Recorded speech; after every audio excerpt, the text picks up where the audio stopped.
Dans cette vidéo, on va terminer le chapitre 5 et aussi l'univers matériel au complet avec l'électromagnétisme.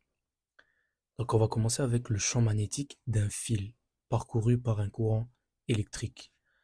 Donc ça va être illustré avec la première règle de la main droite. Ok.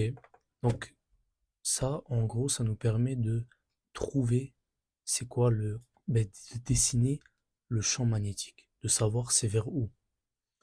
Donc le pouce, ça pointe toujours dans le sens conventionnel du courant. Le sens conventionnel du courant, c'est du positif vers le négatif. Donc le pouce pointe vers le négatif. Et les doigts qui entourent le fil, eh ben, ça indique justement les lignes du champ magnétique. Donc vous aurez toujours, par exemple, un fil avec les symboles. Et vous devez dessiner le champ magnétique. Et ici, donc, vu que le négatif est vers le haut, et ben on pointe le pouce vers le haut.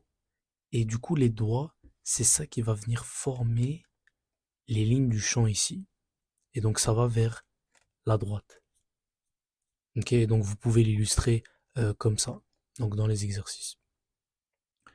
Donc, dans un examen ou en faisant des exercices, c'est bien de toujours prendre un crayon et de faire comme si donc le fil est devant vous et vous le tenez comme ça et pour voir un peu, pour l'illustrer devant vous, parce que c'est toujours mieux visuellement.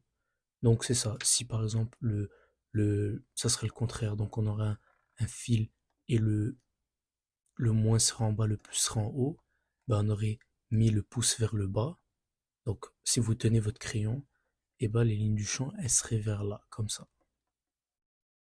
comme ça. Donc très important, le pouce pointe vers le négatif et les doigts entourent le fil.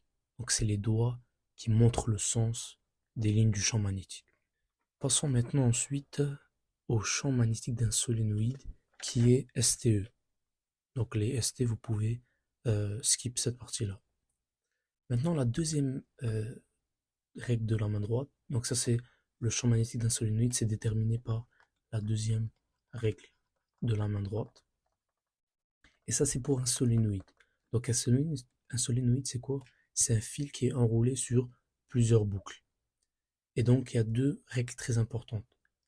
De un, les doigts suivent le sens conventionnel du courant, qui est du positif vers le négatif. Et le pouce, il va vers le nord, donc il indique le nord. Donc, comme vous voyez dans l'image, ça va du positif vers le négatif. Donc, comme ça, du positif, et ça se termine vers le négatif. Donc du coup, on place les doigts dans le sens conventionnel. Donc comme ça, vu que ça se termine vers le sud, ben, ça va vers le bas. Les doigts vont vers le bas. Et du coup, le pouce, donc il est orienté vers ici, et du coup, le nord est vers la droite. Donc ça nous permet de trouver où est le nord et où est le sud. Ici, même chose. Ici, ben, on a commencé ici, ok, avec le plus, et on termine avec le nord, le moins, ici. Et donc les lignes du champ, les doigts en fait, et ben ça nous montre les lignes du champ magnétique. Donc ça c'est pour la deuxième règle de la main droite.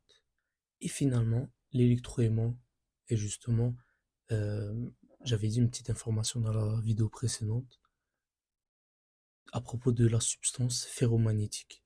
Donc l'électroaimant, c'est le fait d'insérer une substance ferromagnétique à l'intérieur du solénoïde.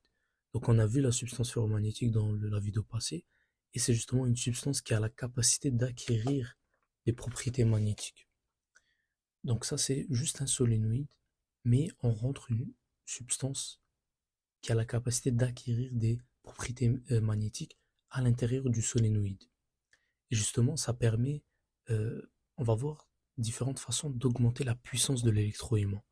La première façon, c'est d'augmenter l'intensité du courant, qui est I.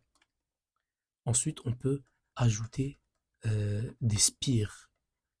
Les spires, c'est quoi? C'est les boucles que vous voyez ici et là. Donc chaque boucle, c'est une spire. Chaque boucle, ça c'est une spire.